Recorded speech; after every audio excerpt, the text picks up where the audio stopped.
एकाच घरात वाढलेली दोन भावंड।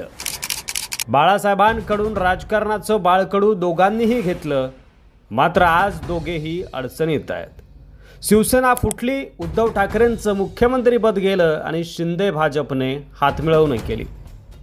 राजकारणात उभं राहायचं असेल तर नवीन मित्र जोडणं अपरिहार्य आहे।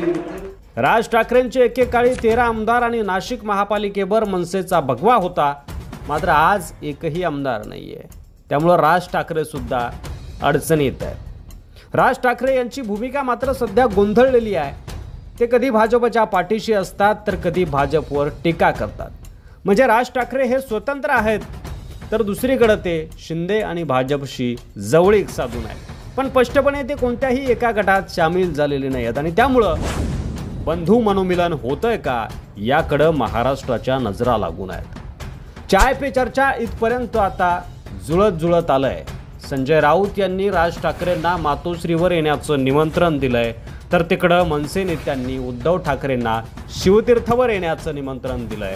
मागच्या व्हिडिओमध्ये आपण बघितलंच। राज ठाकरे आणि उद्धव ठाकरे यांनी एकत्र यावं हा निर्णय दोन भावांचा आहे। हा कौटुंबिक निर्णय नाही तर राजकीय निर्णय आहे। जसं ते हक्कानं वर्षा बंगल्यावर जातात तसं त्यांनी मातोश्रीवर यावं। शेवटी उद्धव ठाकरे भाऊ आहेत, तुम्ही दिलेल्या टाळीला आम्ही प्रतिसाद दिलाय असं विधान करत ठाकरे गटाचे खासदार संजय राऊत यांनी राज उद्धव युतीवर भाष्य केलंय। एका मुलाखतीत संजय राऊत असं म्हणाले की जसं उद्धव ठाकरे माझे मित्र आहेत तसंच प्रदीर्घ काळ राज ठाकरे देखील माझे मित्र राहिले। माझ्या आयुष्यातील बराच काळ राज ठाकरेंच्या वडिलांसोबत गेलाय, राज ठाकरेंसोबत गेलाय। युतीचा निर्णय राजकीय आहे। चहा प्यायला आम्ही कधीही एकमेकांकडे जाऊ शकतो। माझ्या मुलीच्या लग्नात ते आले होते, थांबले होते। आता दोन भावांचा प्रश्न आहे, हा राजकीय प्रश्न आहे, कौटुंबिक नाही। तुम्ही आमच्यासोबत यायची इच्छा व्यक्त केली, त्याचे आम्ही स्वागत करतो, पण ज्यांनी शिवसेना फोडली, महाराष्ट्राच्या पाठीत खंजीर खुपसला, तुम्ही त्यांच्याशी संबंध ठेवू नका, जे आम्हाला अडचणीचं आहे।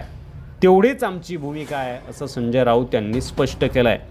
त्यासोबतच खिचडी खाऊन राजकारण होत नाही।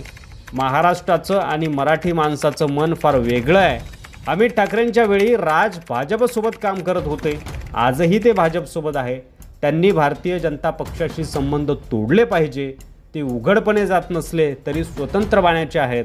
भाजप हा महाराष्ट्राचा शत्रू आहे असं सांगत संजय राऊत यांनी राज ठाकरेंना भाजप शिंदेशी संबंध तोडण्याचं आव्हान केलंय।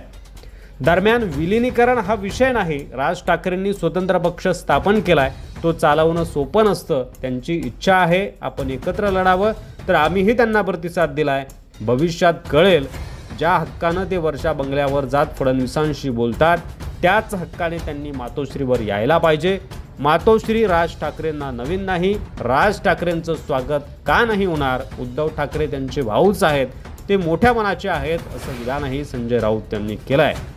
त्यामुळे आता चहाचं निमंत्रण आणि मातोश्रीवर जाण्याचं निमंत्रण राज ठाकरे स्वीकारतात का आणि संजय राऊत यांना प्रत्युत्तर देतात का, की अशाच चर्चा सुरू राहून पुन्हा यामधून महाराष्ट्राच्या मनसे आणि शिवसैनिकांच्या पदरी निराशाच पडते, हे येता काळच ठरवेल। यावर तुम्हाला काय वाटतंय? तुमचं मत कमेंट बॉक्समध्ये लिहायला विसरू नका। व्हिडिओ आवडला असेल तर जास्तीत जास्त शेअर करा। मराठी मंडळीवर नवीन असाल तर सबस्क्राईब करायला अजिबात विसरू नका। धन्यवाद।